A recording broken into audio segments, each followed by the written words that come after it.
جولة النهاردة من جولات تقرير الناس الحلوة هتكون في معرض اسمه حوارية الأسيوطي ده للفنان. إيهاب عبد الله الأسيوطي أو إيهاب الأسيوطي، ده اسم الشهرة.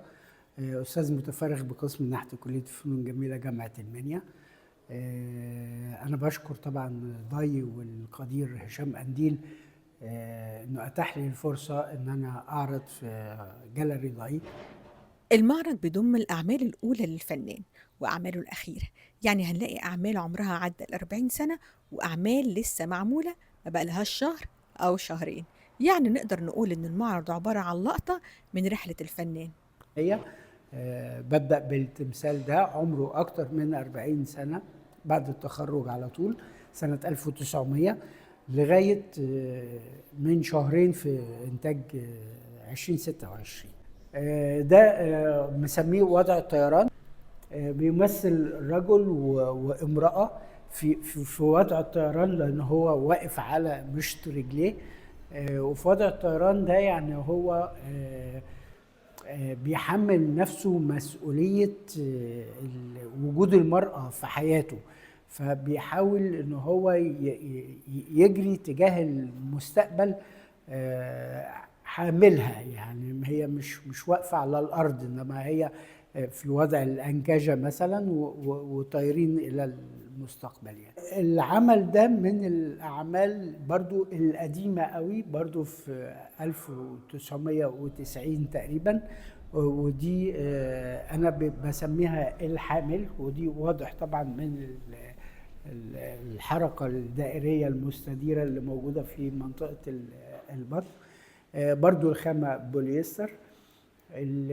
المعالجة دايما بتختلف من تمثال لآخر، اللي هو نقط الارتكاز بتاعته هتبقى ازاي. يعني انا بعد ما بصبه، يعني هو اتنحت بالشكل ده، انما بعد الصب فبيبقى خفيف، فبقدر ان انا اشيله واحركه لربما آه، يحصل نوع تاني من الارتكاز غير الارتكاز ده. انما غالبا الرؤية الاولى اللي اتحطت عليه واللي بدأنا بيه السكتش غالبا هي اللي بتبقى الرؤية الغالبة يعني. على عكس القاعة اللي فاتت، القاعة هنا بتضم الأعمال الحديثة اللي من حوالي شهرين. وزي ما شفنا أوائل الأعمال، تعالوا بقى نشوف آخر الأعمال. القاعة هنا فيها حالة من التناغم واللعب ما بين النحت البارز والمجسمات. العملين دول الريليف واخد نفس الشغل بتاع الحته المجسم. يعني اتعملت مره مجسم واتعملت مره نحت بارز، فهنلاقي نفس التكوين ونفس التصميم.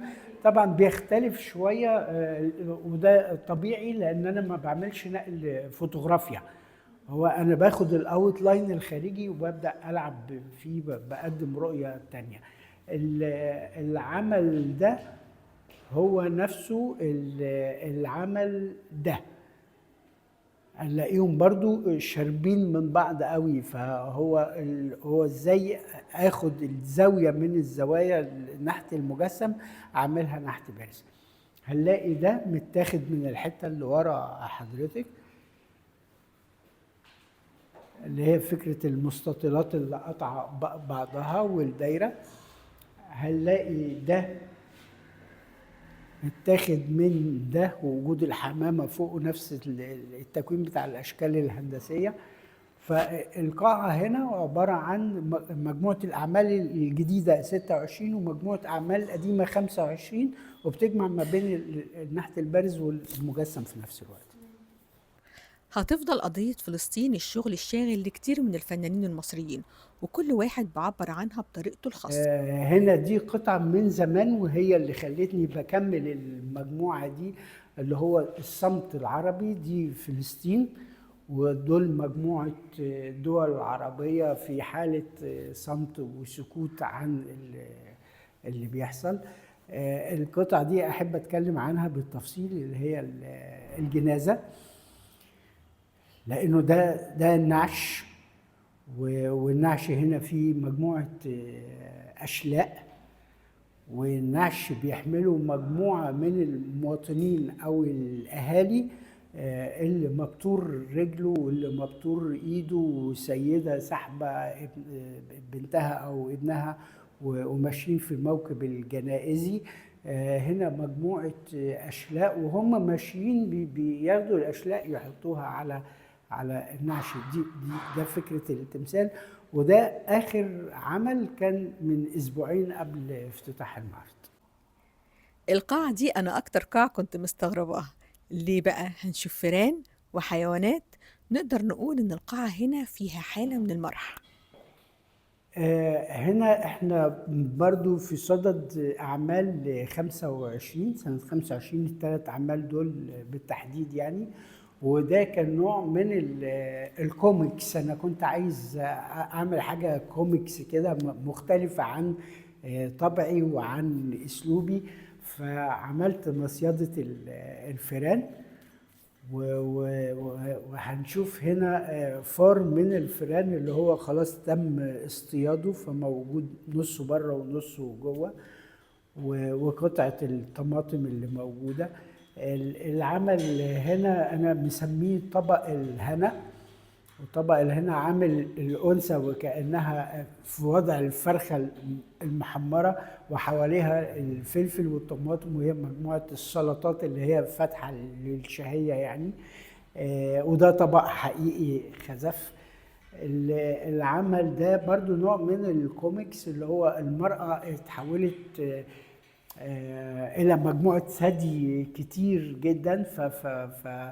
وعايز اقول هنا ان الامومه مش في الانسان بس، الامومه في الطيور، الامومه في الحيوانات، الامومه في كل حاجه. الثلاث اعمال دول لو نلاحظ هنلاقي فيهم المصيده دي مصيده طبيعيه، هنلاقي الطبق طبيعي، هنلاقي مجموعه الحيوانات دول هم الحيوانات اللي بيتباعوا في الكيس بتاع الاطفال. فبدل ما اصبهم او انحتهم من جديد، خدتهم ولونتهم بنفس اللون. لانه الفكره هنا مش ان انا انحت، الفكره هو ان انا اقدم فكره في العمل الفني. هنا 10 اعمال صغيرين بيبتدوا من هنا، اللي هو من وحي المصري القديم في انتظام الصفوف والخطوط والصف ورا الصف، والشكل الانساني بروفيل ثم الفيس ثم الثلاث ارباع ثم بروفيل تاني. يعني المجموعه دي والمجموعه دي هم من الوضع المصري القديم. المجموعه دي طلعت من المصري القديم على ازاي استفيد منه اعمل فيجر بشكل مودرن اكتر. ففي كل لوحه من اللوحات في المودرن في تناول الفيجر. يعني الاربع ريليفات دول بيتكلموا عن المزيكا. انا اشتغلت على موضوع المزيكا كتير جدا، وتقريبا عملت كل الالات، مره في المجسم ومره بارز. فهنا عازفه التشيلو، وهنا عازفه العود، وفي يعني بالنسبه للريليفات في عازف القانون وعازف الأورج، اللي عازف الاكورديون والهارب والجيتار. اللوحتين دول تقريبا يعني اول حد برضو اتناول القانون والاكورديون، وتم تناولهم. يمكن في البارز محدش يتناول التناول ده يعني. لو انتوا فاكرين ان المعرض كده خلص، لا ما خلصش. الحقيقة في أعمال تانية كتيرة جديرة اللي انتوا تروحوا بنفسكم وتشوفوها.